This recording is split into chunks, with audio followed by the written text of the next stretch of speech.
ലോകത്തിലെ ഏറ്റവും പ്രായം കൂടിയ കന്യാസ്ത്രീ എന്ന ഗിന്നസ് റെക്കോർഡ് ഉടമയായ സിസ്റ്റർ ഫ്രാൻസിസ് ഡൊമിനിസി പിസ്കറ്റെല്ല തന്റെ 113-ാം ജന്മദിനം ആഘോഷിച്ചു. 9 പതിറ്റാണ്ടിലേറെ നീണ്ട സഭാസേവനത്തിനെ കരുത്തേകിയത് ദൈവത്തിലുള്ള തന്റെ ഉറച്ച വിശ്വാസമാണെന്ന് ഈ ഡൊമിനിക്കൻ സന്യാസിനി സാക്ഷ്യപ്പെടുത്തുന്നു. 1913 ഏപ്രിൽ 20 ന്യൂയോർക്കിലെ ലോക്ക് ഐലൻഡിലാണ് സിസ്റ്റർ ജനിച്ചത്. തന്റെ ദീർഘായുസ്സിനെക്കുറിച്ച് ചോദിച്ചപ്പോൾ എന്റെ മനസ്സും എപ്പോഴും ദൈവത്തിലാണ്, ഈ വർഷങ്ങളിലെല്ലാം എന്നെ താങ്ങി നിർത്തിയത് അവിടുന്നാണ് എന്ന് സിസ്റ്റർ ഫ്രാൻസിസ് നിറഞ്ഞ വിശ്വാസത്തോടെ മറുപടി നൽകി. തന്റെ ആയുസ് ദൈവത്തിന്റെ ദാനമാണെന്നും അത് അവിടത്തേക്ക് സമർപ്പിക്കാനാണ് താൻ ശ്രമിക്കുന്നതെന്നും സിസ്റ്റർ വിശ്വസിക്കുന്നു.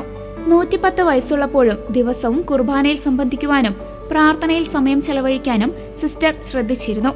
2 വയസ്സുള്ളപ്പോൾ ഉണ്ടായ ഒരു അപകടത്തിൽ സിസ്റ്റർക്ക് തന്റെ ഇടതു കൈയുടെ ഭൂരിഭാഗവും നഷ്ടപ്പെട്ടിരുന്നു. എന്നാൽ ഈ ശാരീരിക പരിമിതി തന്റെ ദൈവവിളിക്കോ പ്രവർത്തനങ്ങൾക്കോ തടസ്സമാകാൻ സിസ്റ്റർ ഫ്രാൻസിസ് അനുവദിച്ചില്ല. ദൈവം എനിക്കൊപ്പമുണ്ട് എന്ന ബോധ്യം സിസ്റ്ററെ കർമ്മനിരതയാക്കി. 52 വർഷം അധ്യാപികയായി സേവനമനുഷ്ഠിച്ച സിസ്റ്റർ ഒരു കൈകൊണ്ട് ബ്ലാക്ക് ബോർഡിൽ എഴുതിയിരുന്നത് ഇന്നും അത്ഭുതത്തോടെയാണ് കുട്ടികൾ ഓർക്കുന്നത്. എന്നെ സഹായിക്കാൻ ആരെയും കാത്തുനിന്നില്ല, പകരം മറ്റുള്ളവരെ സഹായിക്കാനാണ് ഞാൻ ശ്രമിച്ചതെന്ന് കന്യാസ്ത്രീ പങ്കുവച്ചു. തന്റെ ദീർഘായുസിനിടയിൽ 9 മാർപ്പാപ്പമാരെയും 20 അമേരിക്കൻ പ്രസിഡന്റുമാരെയും സിസ്റ്റർ കണ്ടു. 2 ലോകമഹായുദ്ധങ്ങൾക്കും നിരവധി പകർച്ചവ്യാധികൾക്കും സിസ്റ്റർ സാക്ഷിയായി.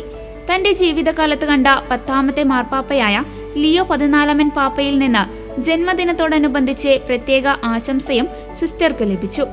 ദൈവത്തിലുള്ള പൂർണ്ണമായ വിശ്വാസം ഒരു മനുഷ്യനെ എത്രത്തോളം ശക്തനാക്കും എന്നതിന്റെ ജീവിക്കുന്ന ഉദാഹരണമാണ് സിസ്റ്റർ ഫ്രാൻസിസ് പിസ്കറ്റെല്ല.